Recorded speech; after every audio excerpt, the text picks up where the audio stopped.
Amém. Nós terminamos de manhã falando do significado da letra Ain.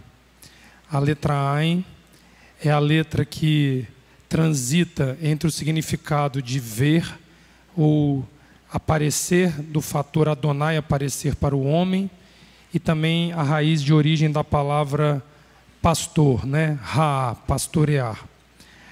Nós falamos mais cedo que a letra Ain, ela é constituída por duas letras hebraicas. O desenho maior da direita é o Nun, e o desenho da esquerda é o Vav, o menorzinho. O Nun significa aquele que é o servo humilde, e o Vav significa o fluxo divino. Então, é uma letra que conflui um símbolo de que o homem tem sobre ele o sopro sagrado para conduzir, porque a função é específica, pastorear. Então, o pastor que não agrega sobre si essas duas características, ele vai ter dificuldade de se sustentar na presença de Adonai. Eu queria que vocês fossem em Mateus capítulo 9, porque o pastor é aquele que tem intimidade com a ovelha. Essa foi uma das características que nós falamos. E o pastor também, ele tem um selo da parte de Adonai, que ele passa, conforme Moisés passou, pelo fogo de Adonai em vida, e torna-se ali um novo homem, uma nova criatura. É a ressurreição dos mortos. Mateus capítulo 9 vai outorgar a Yeshua características que fazem dele aquele que penetra o coração do homem. Por isso que lá em João capítulo 10 ele vai dizer: eu sou o bom pastor.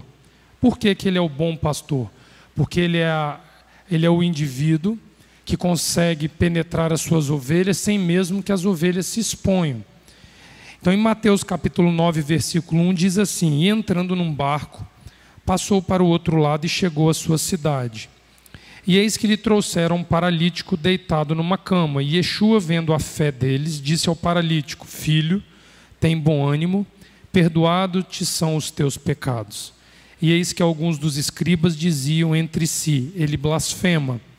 Mas Yeshua, conhecendo os seus pensamentos, então ele conhece a ovelha, disse: por que pensais mal em vossos corações? Então essa é uma característica particular do pastor. João capítulo 2, um pouquinho mais à frente, no verso 23 a 25, vai enfatizar isso um pouco melhor.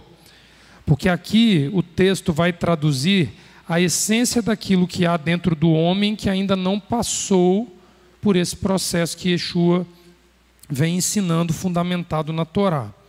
João capítulo 2, verso 23, vai dizer assim: e estando ele em Jerusalém na época de Pêssar, durante a festa, muitos, vendo os sinais que fazia, creram no seu nome. Mas o mesmo Yeshua não confiava neles, porque a todos conhecia, e não necessitava de que alguém testificasse do homem, porque ele bem sabia o que havia na natureza do humano. Ou seja, a capacidade de olhar e presenciar o interior de alguém é uma característica fundamental do pastor, porque faz parte do convívio do pastor a ovelha.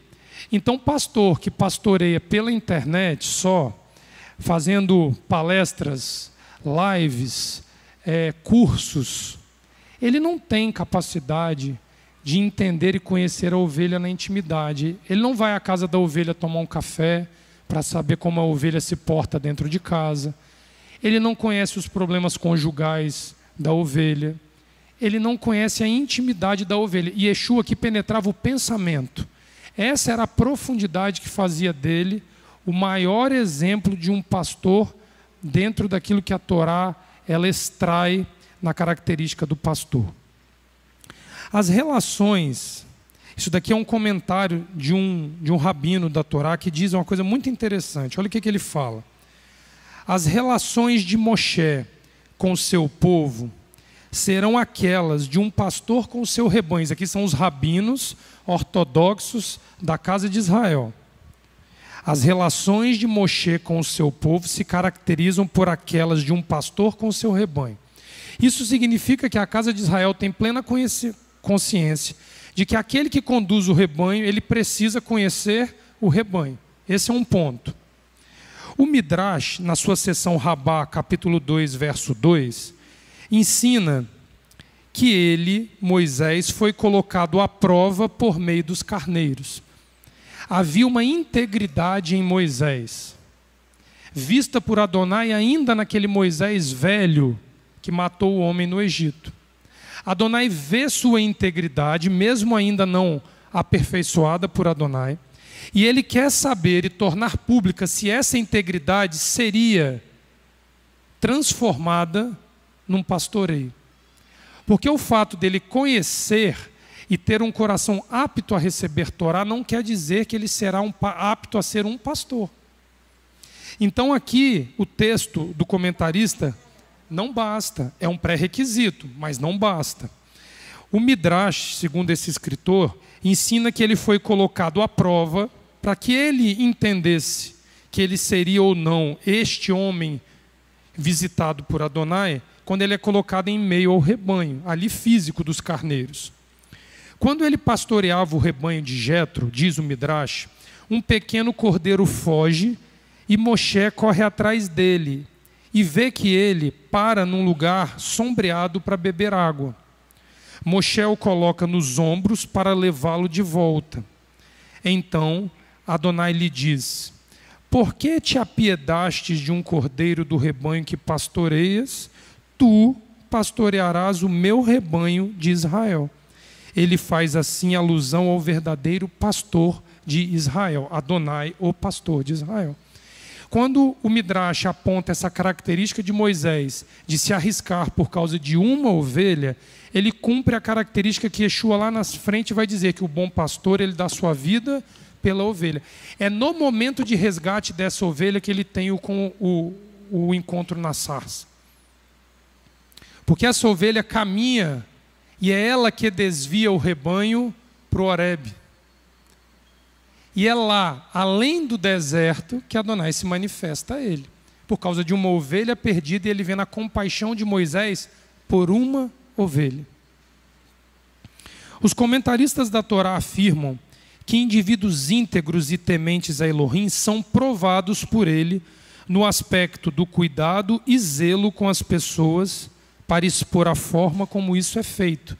Então, para um indivíduo ser colocado como um pastor, ele vai precisar conviver e Adonai vai precisar prová-lo na convivência. Por isso que a vida fora de uma comunidade impede o indivíduo de ser elevado à condição de pastor. Então, por exemplo, uma comunidade no Brasil com 3 mil membros e o pastor morando em Miami, ele não é pastor.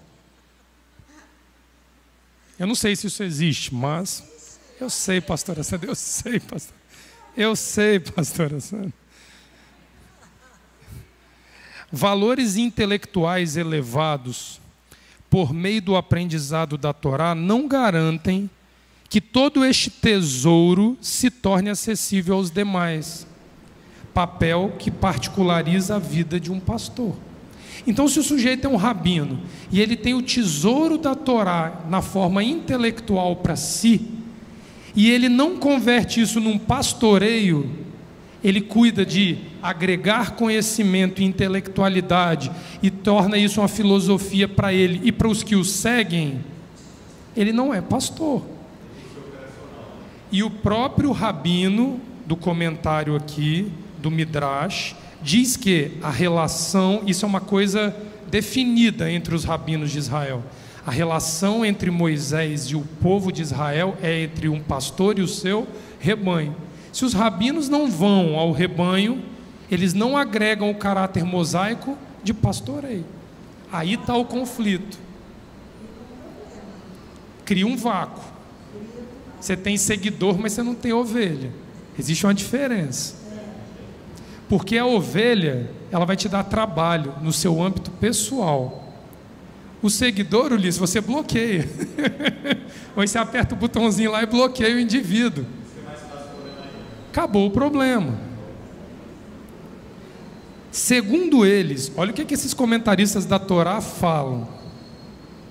Segundo esses comentaristas, O ponto alto da Parashá Vaerá é o ensino a respeito da redenção espiritual, que se traduz, olha só, redenção espiritual, se traduz pela habilidade de servir a Elohim com total compromisso, a ponto de uma pessoa não ter interesses para consigo mesma e expresse isso através do pastoreio de um rebanho de almas. Aí você encontrou redenção do ponto de vista da Torá. Isso é ser visitado por Adonai e dizer que Adonai apareceu para mim. Olha que valor que tem você ser reconhecido como um pastor diante de Adonai. Ah, Leonardo, mas esse negócio de ser pastor não é para todo mundo. Todos os 12 filhos de Jacó eram pastores de ovelhas, mas nem todos conseguiram converter isso num pastoreio de vidas, de almas. Mas todos são convidados a pastorear. Filhos de Israel, filhos de Jacó, os 12. Um se diferenciou nesse aspecto, se sobressaiu. No Egito. No Egito. Um povo que ele não conhecia e que não o amava. A diferença entre a alegação cristã e a judaica a respeito do pastoreio é uma alegação. Se baseia na proclamação dessa pessoa, onde no primeiro caso é uma iniciativa pessoal. Eu quero ser pastor. Ou alguém chega e fala: Jonathan, Deus me diz que você é um pastor, mas Deus não falou. Então é uma alegação que parte do indivíduo. Quando no segundo caso acata-se um sancionamento divino, Adonai aparece e diz: tu és pastor. É diferente. A visão judaica da Torá não é igual à visão cristã a respeito disso. Daí a figura da sarça sancionando Moisés. Aonde ele é sancionado pastor? Na sarça. Então quem não enfrentou a sarça, ou não está em processo de sarça, não é? Ponto. O pastor que proclama que Jesus aboliu a lei, ele está dizendo que aboliu a sarça. E se aboliu a sarça, nós vamos ver agora o que foi abolido por tabela. Porque se a sarça foi abolida, o princípio da Torá, que vai levar a uma doutrina cristã famosa, chamada ressurreição dos mortos, ela não se sustenta. Porém, ela não é uma doutrina cristã, ela é uma doutrina mosaica, ela faz parte da Torá. O encontro de Elohim com Moshe na sarça é recheado da palavra Ra, ver, sendo usada por 7 vezes nos primeiros 9 versos do texto. Moisés vê a sarça, o mensageiro vê Moisés, o tempo inteiro. O foco desse encontro se faz pelo olhar de ambas as partes e em ambos os sentidos. Ulisses me vê, eu vejo Ulisses. Notem que a visão mosaica precede a audição da voz oriunda da sarça. Quando ele se depara com a sarça, o primeiro vínculo dele com a teofania não é a audição, é a visão. Por isso eu apareci. Moshe nesse instante vê, e porque Adonai aparece a ele, permitindo que o infinito, a eternidade, seja contemplada por seus olhos temporariamente. Então, a visão da divindade, ela é um ato teofânico? Sim. É Adonai que promove? Sim. Ele autentica o pastor? Sim. Mas ele é temporário. Temporariamente. Temporariamente. A visão é temporária. Moshe nesse instante vê. Mas ao ser limitada a visão permanente desta glória, remanesce a capacidade de ouvir esta gloriosa voz. Aos olhos é impossível permanecer na teofania. Ela passa por quê? Qual é a primeira ação de Moisés quando vê? Ele chega muito próximo e a intensidade da sarça oculta a visão perfeita. O texto que nós vamos olhar aqui agora diz que ele vai recuar para analisar o evento.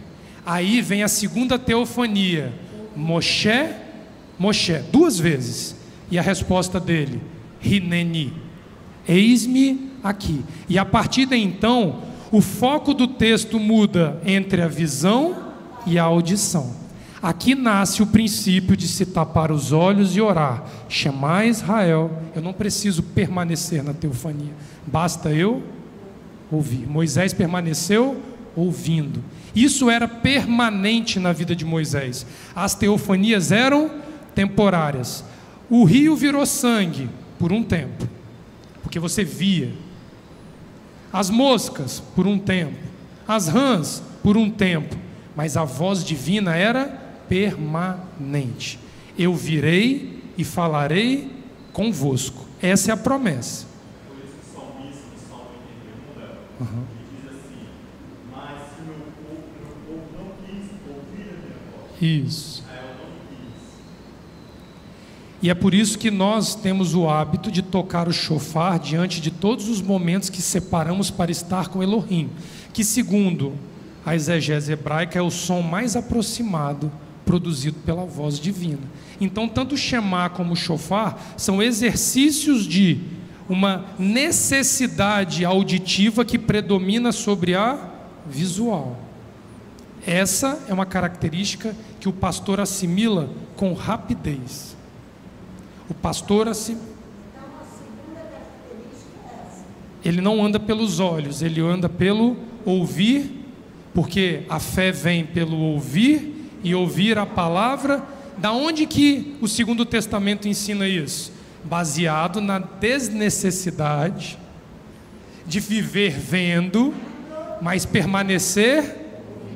Amém. Estamos entendendo juntos. Pastora, pega o microfone aí, por gentileza. Por isso que há uma grande dificuldade quando também no mundo cristão uma pessoa tem uma experiência e ela sai divulgando aquela experiência. Ela pode, e na maior parte, 90%, caem e não permanecem na sua fé, porque não partiu para ouvir. Porque a teofania não é permanente. Não é permanente. É isso. Por isso que Israel esquece da movimentação de teofanias que Israel esqueceu. Eu vou acusar um golpe aqui em cima disso que a pastora está falando. Eu tenho 41, quase 42. Aos 14, eu estava num lugar com uma boa parte das pessoas que eu estou olhando aqui, e era um carnaval. Nós fomos nos retirar num determinado lugar. Olha lá, aquele ali está me vendo, sabe direitinho do que eu estou falando. Eis que inúmeras pessoas viram um mensageiro de Elohim com os olhos, viram com os olhos. Insatisfeitos pela temporalidade curta do momento, juntou-se um grupo e saiu correndo atrás para poder ver se permanecia no negócio. Eu estou brincando? Estou mentindo aqui, Ulisses? Larissa, Vanessa, Sandra Machado? Não estou mentindo. É isso que a pastora Sandra acabou de falar. Você quer permanecer naquela teofania visual, naquele momento sublime que você teve, mas você não avança em algo que é muito mais sutil, porque se vocês analisarem, aqui está o pré-requisito para Adonai ter anunciado o seu nome. Ele não poderia ter dito assim, porque agora eu aparecerei para os filhos de Israel? Não seria tão impactante todos enxergarem a presença divina? Ele disse o seu nome, ele estimulou o homem hoje vai atrás da presença de Yud, Re, Vav, Re. Eu sei que ele não é, eu não sei se ele é quadrado, se ele é redondo, se ele é preto, branco, azul, eu não sei a cor dele, eu não sei o cheiro dele, mas o nome dele tem 4 letras. Olha como Adonai trata essas coisas. Alguns exegetas afirmam que o impacto dessa visão se tratava da clarividência mosaica a respeito do conflito com Faraó. Olha a interpretação de parte da casa de Israel, que nós vamos entender Nicodemos aqui agora. parte dos rabinos defendem que o impacto da visão da sarça tratava-se de uma revelação, uma clarividência mosaica a respeito do conflito com Faraó, sendo esse fogo o próprio Faraó e Israel, aquele que queimava e não era consumido. Alguns interpretam que era a subsistência de Israel diante da dificuldade. Outros exegetas, rabinos também, discordam e consideram o fogo o próprio Elohim, ok, o qual é impenetrável tal quanto a chama. Aqui você vê Nicodemos explícito. O fogo é Elohim, mas a chama é impenetrável, porque a chama vem sobre a árvore, e a árvore é o homem nasce como a flor e murcha, como uma sombra passageira. O homem e a árvore são motivos de uma linguagem metafórica ampla na Bíblia Sagrada, que não há como negar que o arbusto pegando fogo se tratava da figura humana. Esse foi o impacto de Moisés. Se coloca no lugar de Moisés, 40 anos apacentando ovelha, um trabalho indescritivelmente cansativo, desgastante, mas que transforma o homem. Ele toma um impacto ao ver Abraão, Isaque e Jacó testemunhando a visão divina que ele acaba de ter. Por si só, isso é grande, isso é glorioso, e qualquer um poderia dizer: posso morrer porque vi tudo que teria que ver na vida. Não, ali foi passageiro. Moisés viu uma morte muito mais longa, muito mais dolorosa, muito mais densa, muito mais custosa para o homem do que a própria morte da carne. Ele vê o homem em sua natureza humana, vou usar a expressão de Yeshua ali em João, sendo modificado de dentro para fora pela palavra de Adonai que desce como fogo. Quando ele viu isso, ele falou assim: os próximos anos de vida das gerações de Israel serão muito difíceis, porque o homem vai passar pelo fogo da transformação divina, se ele disser: eis-me aqui. Aquilo é que impacta Moisés, muito mais do que ver a imagem física dos 3 patriarcas e o próprio mensageiro de Elohim, porque isso durou, eu arrisco a dizer que isso, entre aspas, perturbou Moisés ao longo do resto de toda a sua vida, porque ele viu as suas ovelhas passando pelo fogo. Cada vez que uma ovelha passava pelo fogo e ele testemunhava, ele lembrava do evento da sarça. Olha o texto, volta lá, capítulo 3, versículo 1 a 4. É Êxodo, né? Shemot 3, 1 a 4. Ele e Abraão são muito semelhantes, nós vamos ver isso aqui. Moshe era pastor de ovinos de Itro, seu sogro, o ministrante de Midian. Ele conduz os ovinos para além do deserto e chega ao monte de Elohim, ao Horebe. O mensageiro de Adonai se faz ver a ele numa chama de fogo no meio da sarça. Ele vê e eis, a sarça se inflama no fogo, mas a sarça não é comida. Moshe diz: vou distanciar-me para que eu veja esta grande visão. Ele queria fazer uma análise mais complexa da visão. Por que a sarça não se queima? Adonai vê que ele se afasta para ver. Aqui ele viu que Moisés poderia falhar. Elohim clama a ele do meio da sarça e diz: Moshe, Moshe, e ele diz: eis-me aqui. Voltando na discussão sobre o real significado da sarça, é necessário lembrar que o impacto na vida de Moisés foi algo singular e que mudaria definitivamente o seu rumo.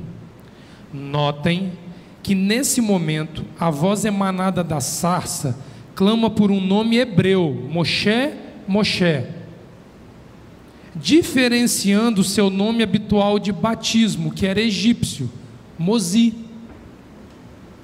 O problema é que o texto nos deixa difícil de compreender, porque ele está todo traduzido no português. Mas até o evento da sarça, leia-se Moisés, Mozi. Mozi significa em egípcio filho de.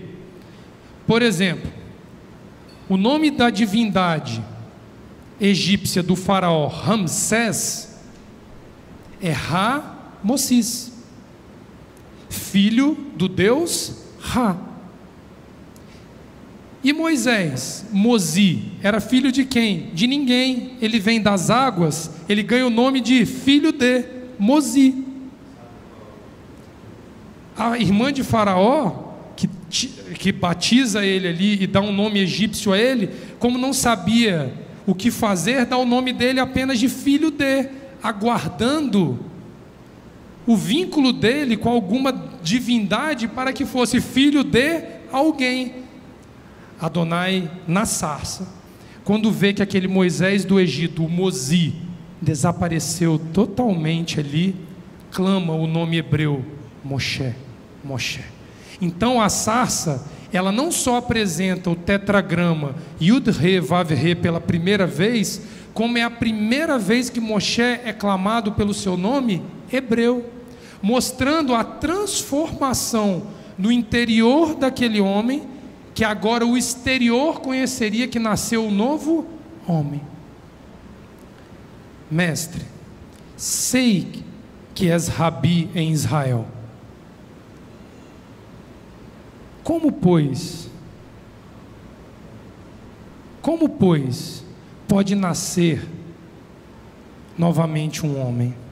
Porque Yeshua havia dito: quem não nascer de novo do Espírito, não herdará o reino de Elohim. Só que ele bota uma intriga: quem não nascer de novo, não terás parte. João capítulo 3. Mestre, terei eu que voltar ao ventre da minha mãe? Ele não tinha passado pela sarça e era um mestre rabino de Israel. Não era pastor. Não havia conhecido o confronto com a sarça que transforma o homem de dentro para fora. Uma doutrina básica testemunhada por Moisés, Abraão, Isaac e Jacó. Conhecia pela filosofia. E o filho do carpinteiro, sem a mesma educação intelectual que ele, totalmente operacional, deu uma aula de ressurreição dos mortos para ele.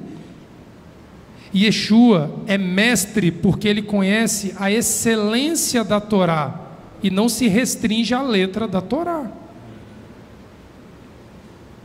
A visão da sarça que não queima conflui com a mudança do nome do homem, deixando para trás todo o vínculo egípcio que o acompanhava até aquele momento. Assim o homem é reconhecido como um filho legítimo de Abraão, Isaac e Jacó, vistos de maneira física por ele na experiência da sarça. Moshe contempla que o interior e o exterior de um homem só seria transformado por meio do fogo, e seria essa a condição para penetrarmos o tetragrama divino.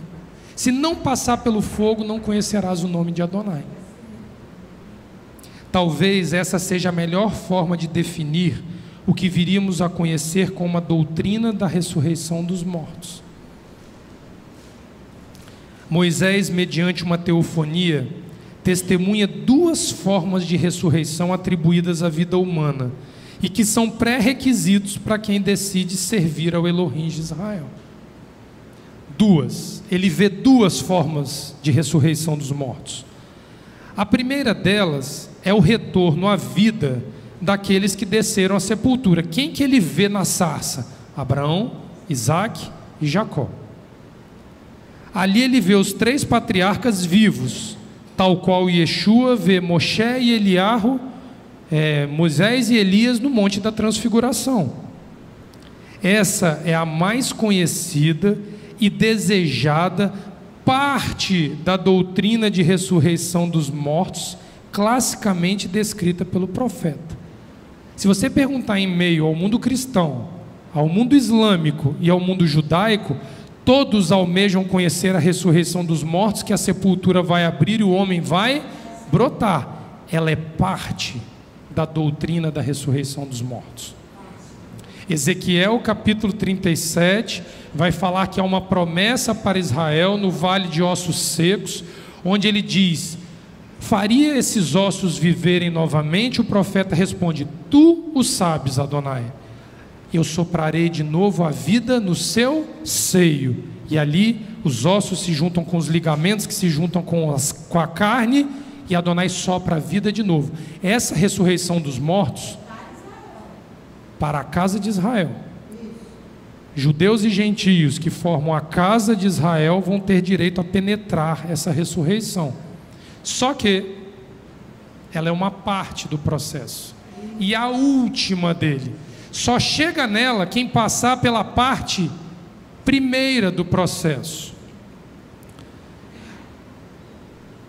Porém, no mesmo tempo que ocorre a visão da ressurreição plena do corpo dos patriarcas, Moshe contempla outra forma não menos relevante, e que foi a causa do grande impacto em sua vida mediante a sarça. A árvore em chamas que não se consumia era a expressão máxima da morte da natureza pecaminosa do homem que habita no interior. Essa pouco ensinada e pouco desejada nos dias atuais. Ninguém quer em vida morrer para si mesmo e nascer nova criatura.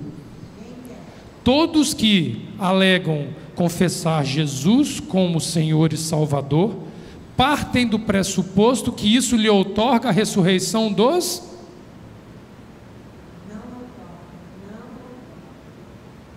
Se você for seguir este rabino hebreu chamado Yeshua, filho de José, ele vai te conduzir à sarça, porque João Batista, quando vem pregando e imergindo, anunciando a vinda do Messias, diz: eu vos batizo com água, mas vem um após mim, que o batismo dele é com fogo. Ele segue o mesmo padrão de Adonai com as suas ovelhas, é o fogo da sarça. A Bíblia diz que Elohim é fogo consumidor. É esse fogo que este pastor chamado Yeshua vai trazer sobre aquele que confessar o seu nome. E se você passar por este fogo, você vai ter acesso a ver as sepulturas abrirem e os mortos ressuscitarem, mas não antes de passar pelo fogo. O problema é que todo mundo quer dar a volta nessa parte. Ninguém quer o processo por inteiro. Pois não, pastor, por gentileza. No mundo moderno, tudo isso caminha velozmente, numa velocidade gigante, para que isso não aconteça. Quando você vê a mudança é tão rápida, você olha para a internet, ninguém quer falar com você nem pelo telefone mais, só via WhatsApp, porque as pessoas estão perdendo velozmente a capacidade de convivência um com o outro, tem nojo do outro, quer ser rápido porque tem que ganhar tempo, ganhar dinheiro, ganhar tudo isso, menos se aproximar do ser humano. Então vocês imaginam, essa velocidade é a velocidade que vai distanciar cada vez mais desse processo. Terão que levantar Adonai, ele fala pelo profeta Miqueias que nós veremos nos últimos dias as mesmas maravilhas que ele fez no Egito, mas terão que ter homens capazes de sacrificar a sua própria vida em prol da ovelha, homens e mulheres. Do contrário, não, porque eu fico impressionada com a velocidade do distanciamento um do outro. É demais da conta. Distanciar-se aqui da congregação é o de menos, porque já se distanciou muito antes, de não querer nada. Só de você imaginar, hoje tudo é assim. Você não marca uma consulta mais por vir para falar com a secretária do doutor. Não. É só no WhatsApp. Porque ela tem que ganhar tempo, ela tem que correr, ela não tem que ter contato com ninguém, é rápido. Imagina que é essa velocidade para te levar para o inferno. Se você não parar e respeitar a palavra e respeitar Adonai. Isso aí que você está falando, Yeshua traz lá para João Batista muito bem. Então, ele andar atrás desse povo pela internet, sem conhecer esse povo, falando, ensinando, dá vontade de vomitar tudo que eles estão ensinando, porque eles não vivem isto. Nem ovelha tem seguidores, como você falou. Então, nós temos que prestar atenção nesse negócio, que está muito grave, muito sério, porque o que ensina é uma preciosidade. Aí eles acham que nós estamos indo para o extremismo. Você sabe disso. Eles pensam isso. Não, é só a ressurreição dos mortos. Do contrário, você não terá redenção. E de manhã eu comecei falando, pastora, se a senhora lembrar, que não existe sequer uma passagem do Segundo Testamento que não esteja subsidiada pela Torá. Então seria muito fácil eu pegar esse gancho da ressurreição dos mortos e saltar lá em Yeshua ressuscitando Lázaro. Eu vou falar aqui, porque isso é um clássico. Mas da onde vem o direito de ressurgir alguém se não é da Torá? É aqui que eu quero mostrar a vocês, que vem dos patriarcas. E depois Moshe torna isso um hukim, uma ordenança para a casa de Israel. Abre Gênesis capítulo 22, por favor. Quem foi o primeiro, quem foi aquele que abriu os trabalhos a respeito do vínculo com Elohim e a ressurreição dos mortos? Abraão. No pós-dilúvio, indiscutivelmente, Abraão. Se os patriarcas estavam na revelação da sarça, eu preciso entender e crer que Abraão tinha noção da prática da ressurreição dos mortos. Vamos ver se isso é verdade. Gênesis 22, versículo 9. Abraão recebe uma ordem: leva Isaque para o lugar que eu vou te mostrar, para sacrificar o teu filho a mim. A ressurreição dos mortos é queimar num fogo e não ser consumido. Se você colocar Isaque deitado, amarrado a lenha e tacar fogo, o que acontece com o corpo de Isaque? Aqui ocorre a expressão máxima do valor de sacrifício cobrado por Adonai. Ele não quer a vida humana, ele quer o coração do homem. Presta atenção. E é Abraão que faz isso. Ele é pioneiro nisso aqui. Eles chegam ao lugar que lhe assinalou Elohim, Monte Moriá, lá no templo sagrado. Avraham ergue ali o altar e prepara a lenha. Ele amarra Isaac, seu filho, e o põe sobre o altar, sobre a lenha. Avraham avança sua mão e toma o cutelo para degolar seu filho. O mensageiro de Adonai grita para ele dos céus e diz: Avraham, Avraham. Quando Moisés foi dar os passos para trás para analisar a sarça, Moisés, olha o vínculo. Os comentaristas dizem que quando o nome de alguém é enfatizado duas vezes em sequência, mostra carinho e respeito da parte que clama por aquele que é clamado. Então Moisés e Abraão eram amados por Adonai. Abraão, Abraão, Moisés, Moisés. Resposta de Abraão: Rinene. Moisés segue à risca o pioneirismo de Abraão. Olha os detalhes. Ele diz: não avances tua mão contra o adolescente, não lhe faça nada. Sim, agora eu sei que tu temes Elohim. Por mim tu não poupastes teu filho, teu único. O que ele está dizendo aqui? Quem é pai aqui sabe o que eu vou colocar. Quem é que é apto a sacrificar um filho conforme Abraão faria se não tivesse a plena certeza do vínculo de seu relacionamento com Elohim e a morte da natureza interior plenamente decretada? Alguém faz isso sem esses dois pré-requisitos? Então Abraão aqui era um homem morto, ressurreto em vida. Adonai testemunha a ressurreição dos mortos a partir de Abraão. Diz a Torá oral que a sepultura deste Abraão é Torá oral, tá? A sepultura de Sara, de Rebeca, de Isaac, de Jacó e de Leia, essa sepultura é fisicamente no mundo terreno a conexão com o mundo vindouro. Por que será que eles afirmam isso? Porque ali estão 3 casais plenamente cumpridores da doutrina da ressurreição dos mortos, a Gruta de Macpela, que hoje tem uma baita de uma mesquita islâmica em cima para que ninguém tenha acesso. Pensem. Quando Adonai faz aquela proposta para Moisés, que dele faria uma nova nação. Lá no capítulo 33. 32, né? 32, 33, 34 ali, o conflito do bezerro de ouro ali. Isso. Sim. Quando ele faz essa proposta para Moisés, que abandonasse aquilo ali, que ele dali De faria você uma eu nova- começo tudo de Vai novo. começar tudo de novo. Ele lembrou de Ele Abraão. vai clamar esses 3 aí. Isso aí. Lembra-te De Abraão, de Isaac e Jacó, porque eu vim a partir deles. Exatamente. Essa é a honra do pastor. Eu creio, depois que tu está nos ensinando, eu creio que ele deve ter lembrado justamente da ressurreição dos mortos, que aquele povo ali também tinha esse direito. Tinha que passar por ela. Tinha que passar por ela. É isso aí. É isso aí.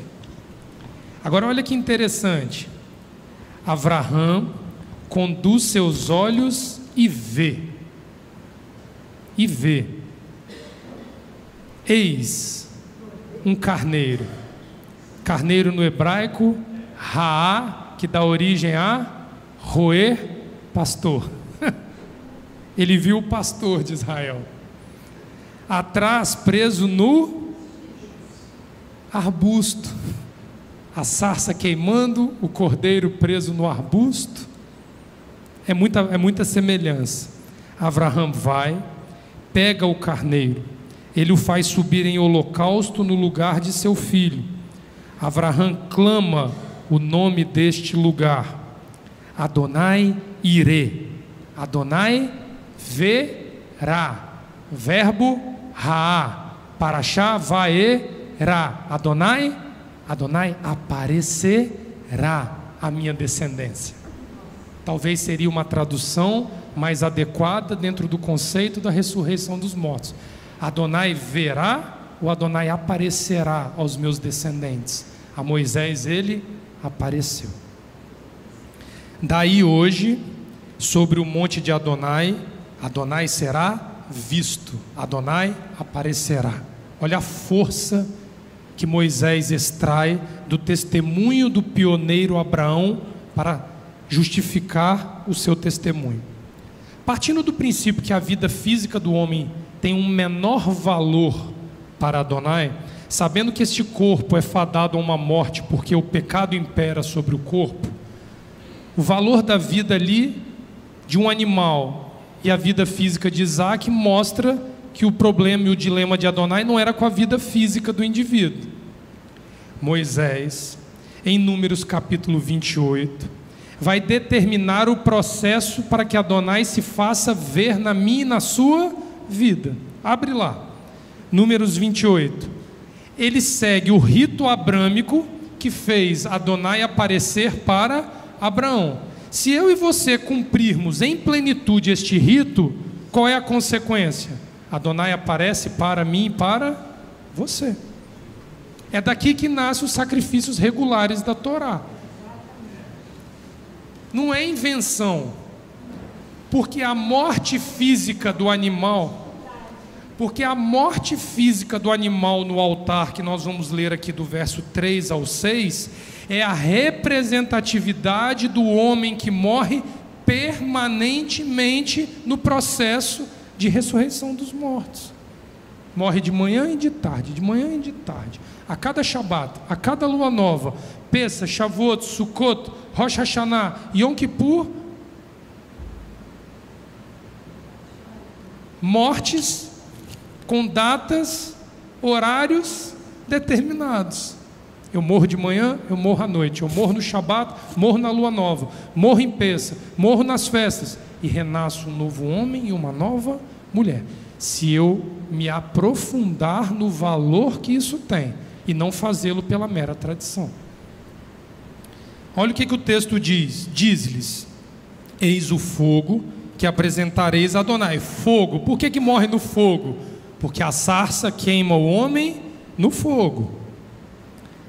Cordeiros de 1 ano, intactos, 2 por dia, erguido permanentemente. Por que o animal era perfeito? Porque a morte da natureza pecaminosa leva o homem a ter uma vida plena, sem pecado. Farás um dos cordeiros de manhã, farás o segundo dos cordeiros entre os 2 anoiteceres, 1/10 de efa de sêmula como oferenda, misturado com azeite triturado, 1/4 de hin, erguido, permanente, feito no monte. Qual monte? Não foi no Horeb, quer dizer, não foi no Moriá. Um erguido no monte, no mesmo Sinai que a sarça se manifestou para Horeb. Sinai é o mesmo nome do monte. Odor agradável, fogo para... Adonai gosta de sentir o cheiro do homem queimando no fogo. É agradável a ele ver o indivíduo se rasgar por dentro para se tornar uma nova criatura. Esse é o odor que sobe agradavelmente a narina de Adonai.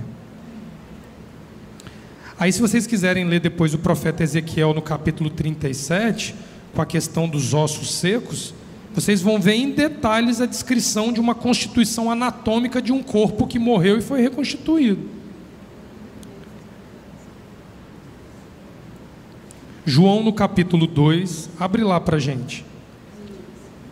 Porque nós vamos ver o Messias, e as pessoas celebram, pastora, de forma equivocada, a morte e a ressurreição dele numa Páscoa fora do tempo, sem dar o devido valor à morte que o Messias teve antes da sua morte física. Leonardo, mas ele não pecou. Ele não pecou porque ele morreu permanentemente em vida diante de Adonai. Toda vez que ele desejou pecar, ele subjugou o pecado e se manteve íntegro diante de Adonai. Essa é a faceta que ninguém gosta de ouvir, que representa o Messias. Colocam ele num patamar onde ele era inatingível pelo pecado. Não. O pecado batia a porta dele, só que ele não abria a porta. Olha o que João no capítulo 2 vai falar no verso 18. Quando os rabinos em Israel, Leomar, confrontaram essa situação com Yeshua, teve uma crise religiosa. Olha o que acontece aqui no verso 18. Responderam, pois, os judeus e disseram-lhe: que sinal nos mostra para fazeres isso? Yeshua respondeu e disse-lhes: derribai este templo, e em 3 dias o levantarei.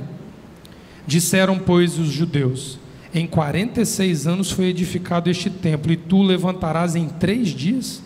Mas Yeshua falava do templo do seu corpo, da ressurreição física. O cadáver desceu à sepultura, o cadáver voltou da sepultura. Quando, pois, ressuscitou dentre os mortos, seus discípulos lembraram-se de que lhe dissera isso, e creram na Escritura. Traduza-se: Torá. Então, aonde que tinha a doutrina da ressurreição dos mortos, que foi princípio para que eles crescem na messiandade de Yeshua? Nas Escrituras, na Torá. E na palavra que Yeshua tinha dito. Estando ele em Jerusalém na Páscoa, durante a festa, muitos, vendo os sinais que fazia, creram no seu nome, mas o mesmo Yeshua não confiava neles. Não bastava a ressurreição da morte do âmbito físico para traduzir crença no coração de quem via. Qual é o problema da Catedral dos Milagres? Que passa ao vivo na televisão, na internet, e você ainda pode ir lá. Que banaliza-se o milagre, mas não necessariamente esse milagre é outorgado a Elohim. Porque aquilo que o homem deseja, que é a perenidade da vida física, é o menor dos valores que Adonai dá ao valor da vida. João capítulo 11, por favor.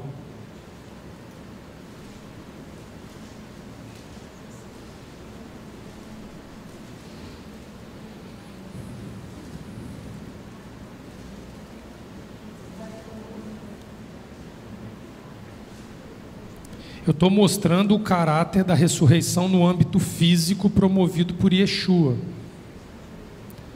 Com Nicodemos, nós falamos do caráter da ressurreição dos mortos que precede esta ressurreição que nós estamos mostrando. O texto no capítulo 11 de João vai dizer assim, a partir do verso 38. E Yeshua, pois, movendo-se outra vez, muito em si mesmo, veio ao sepulcro. Lázaro estava morto. E era uma caverna, e tinha uma pedra posta sobre ela. Disse Yeshua: tirai a pedra. Marta, irmã do defunto, disse-lhe: Adão, já cheira mal, porque é já de 4 dias. Disse-lhe Yeshua: não te hei dito que, se creres, verás a glória de Elohim? Tiraram, pois, a pedra de onde o defunto jazia. E Yeshua, levantando os olhos para cima, disse: Pai, bendito seja por me haveres ouvido. Eu bem sei que sempre me ouves, mas eu disse isso por causa da multidão que está em redor, para que creiam que tu me enviastes. E tendo dito isto, clamou com grande voz: Lázaro, sai para fora. E o defunto saiu, tendo as mãos e os pés ligados com faixas, o seu rosto envolto num lenço. Disse-lhe Yeshua: desligai-o, deixai-o ir. Muitos, pois, entre os judeus, que tinham vindo a Maria consolá-la, e que tinham visto o que Jesus fizera, creram nele. Então, parte do movimento de reconhecimento do Messias está nesta ressurreição dos mortos, que traduz por aquela que o cadáver é retirado do sepulcro e volta à vida. Este é um sinal para Israel. O capítulo 37 de Ezequiel vai dizer que isto é um sinal para a casa de Israel. Aos gentios não é parte proposta por Adonai a ressurreição dos mortos neste trâmite para trazer os gentios à crença em Adonai. O que o gentio precisa antes de experimentar a cura, os milagres e a ressurreição dos mortos? O que é que ele ensina à samaritana? Torá.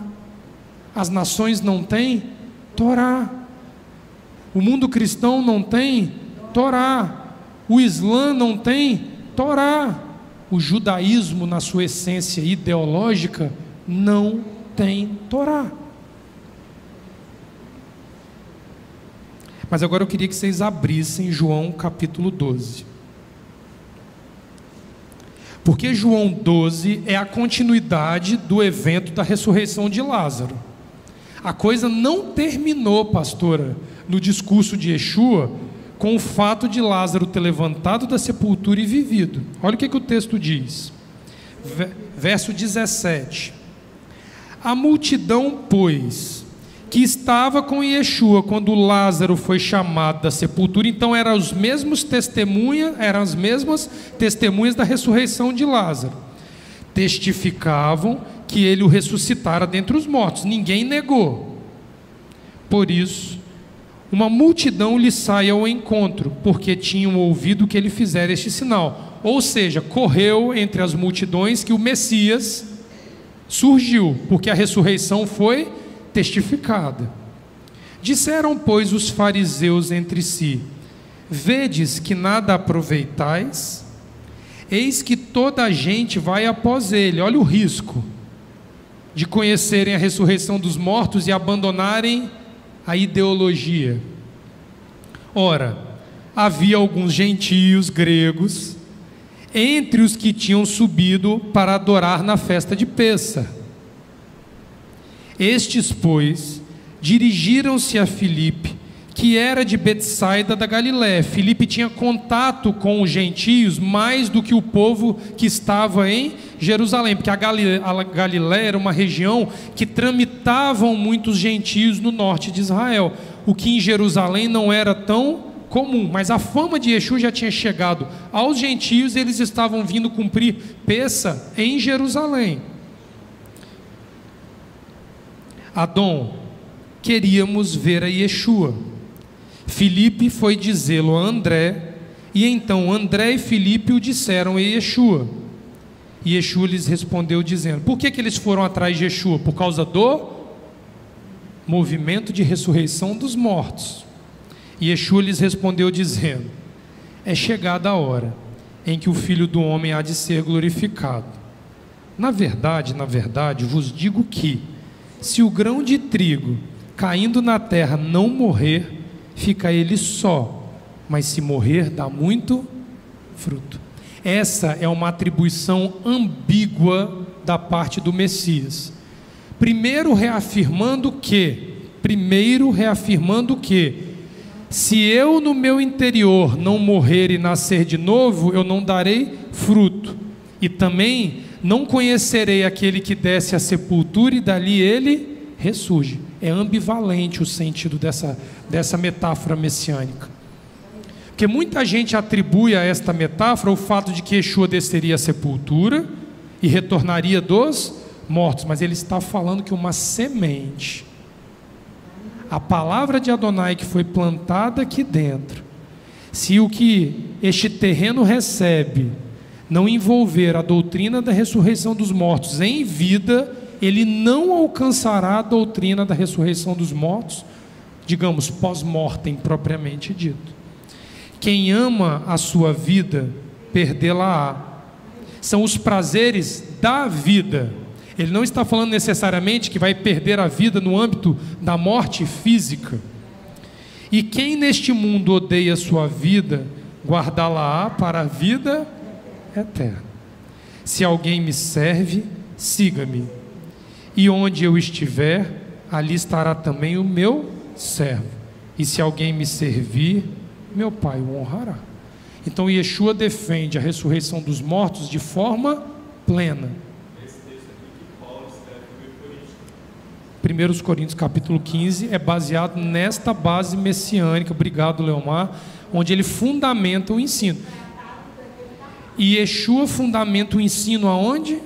Na Torá. Porque a Torá é a base fundamental da doutrina da ressurreição dos mortos. Por que que o cristianismo não entende isso? Porque rompeu com a Torá. Então você vai conhecer aquele milagreiro que vai chegar no culto de sexta-feira à noite na Catedral dos Milagres, vai te extorquir dinheiro em troca da cura. Leia Mateus capítulo 12, por causa do meu tempo eu não vou conseguir chegar lá. Leia Mateus capítulo 12, que vai dizer que Beelzebu tem a mesma influência.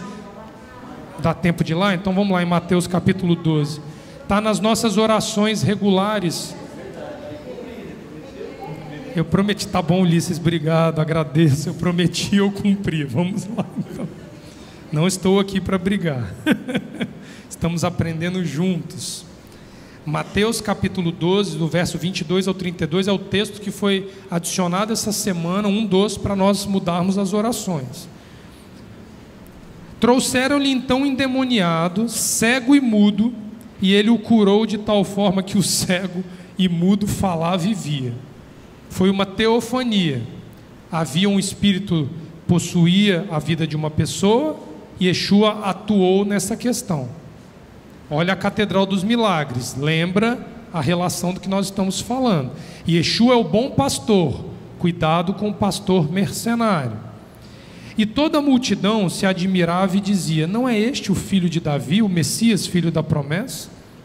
Mas os fariseus, ouvindo isso, diziam: este não expulsa os demônios senão pelo poder de Baal-Zevuv, príncipe dos demônios. O que ele está dizendo aqui? Os judeus têm plena ciência pela Torá que manifestações sobrenaturais podem ser oriundas de Adonai e também de Satanás. Cuidado, se você vai atrás de um rabino ou de um pastor que atua neste sentido, sem ter a plenitude da ressurreição dos mortos como um testemunho próprio, ele atua por meio de Beelzebu e não por meio de Adonai. Bota o copo de água em cima da televisão. Sal grosso.